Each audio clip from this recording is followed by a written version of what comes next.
everyone, my name's Samantha and I'm back for another week of story time with Growing Home Southeast. This week will actually be our last week of story time for a while. As we're heading into the holiday season, we have some new and exciting content planned to explain to you a little more about what Growing Home Southeast does. Since we're heading into cooler months, this week we're going to be reading Manatee Winter about a mom and baby manatee that migrate during the cooler months. Let's get started. Manatee Winter by Kathleen Widener-Zofield.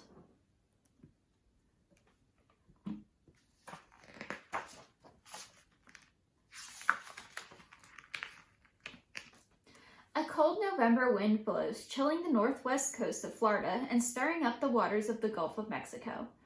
Underwater, a huge gray manatee paddles lazily. Her 6-month-old calf swims by her side.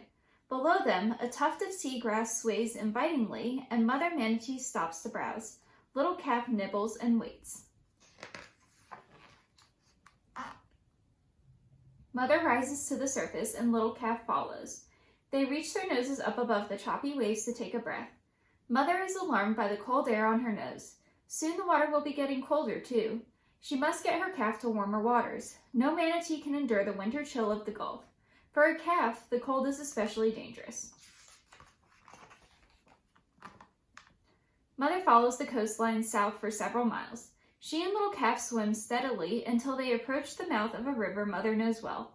She has spent many winters basking in the waters there, near the warm spring that wells up from the river bottom at the place where the river begins.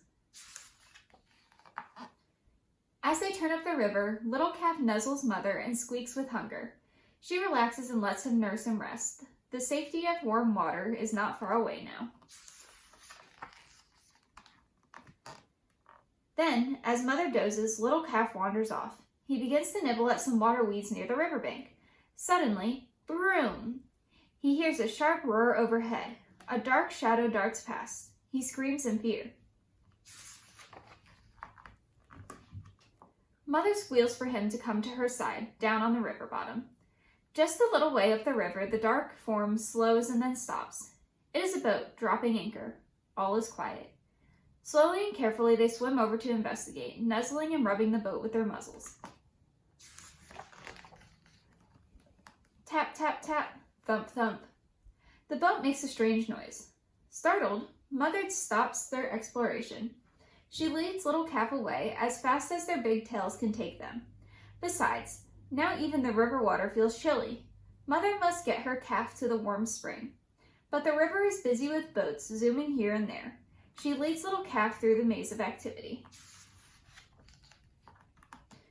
Broom! A boat comes up behind them. Mother screams to little calf and they dive, thrashing their tails and churning the water into foam. Mother reaches the bottom, safe from the cutting blades of the boat's propellers. Mud clouds the water around her. She peers through the murk. Little calf has disappeared. She squeaks for him frantically, but the roar of the motorboat drowns out her call.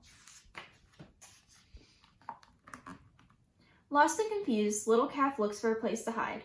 He spots a dense clump of water weeds and plunges in head first, but he cannot hide in the weeds for long. He must get to the surface for a breath of air. As he works his way up through the weeds, thick stems wind around his flippers and hold him fast. Squeak, squeak, he calls for his mother. Mother hears his squeak in the distance and follows his call. She can barely see him, struggling in the knot of the weeds. She swims closer and nudges him. Encouraged, he wiggles harder, pulling himself through the tangle of stems. She guides him to the surface for a breath. They press on upriver, little calf clinging close by Mother's side. When they finally arrive at the spring, the sun is setting and the air is growing colder. Mother lets herself sink down to the warm, sandy bottom. Little calf settles comfortably on her tail. They close their tiny eyes and snooze for a while, basking in the spring's warmth. Every few minutes, they bob up to the surface to breathe. They are tired from their long swim, and the air feels so cold that they huddle near the warm spring all night. Early next morning, bright rays of sunshine shimmer through the clear blue-green waters. One by one, other manatees have come from far and wide to warm themselves in the waters of the spring. Little calf follows Mother through the small crowd as she walks with her flippers along the bottom. Soon he notices some other calves who have just arrived. Living alone with his mother all summer in the vast Gulf Coast waters, he has never seen another young manatee before. He bumps a year-old calf with his nose, curious to see what the little manatee will do. They nibble each other's backs in a friendly way. Then they tumble and play. While little calf glides upside down near the bottom, an old bull wakes up and stretches. His tail swings up and thumps little calf by accident. Little calf squeals in surprise. Mother swims over and gently nudges little calf away from the sleepy bull. Little calf and his mother kiss and hug. Together they cruise away, exploring every corner of their winter home, always looking for more good plants to eat. Throughout the cold winter, mother and little calf will remain near the spring. On sunny days, they may venture downriver in search of seagrasses, but they never stray away long from the warmth and safety of the spring.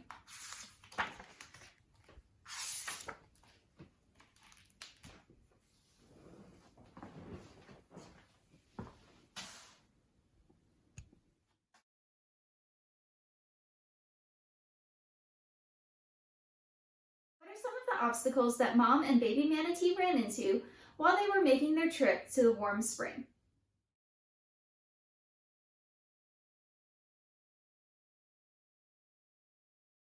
What are some things that we as humans can do to be kinder to endangered species?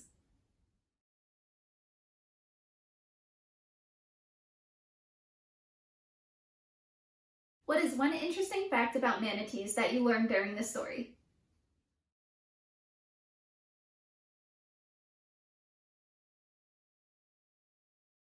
Thank you so much for joining us for our final story time this week. I'll see you soon with some new content.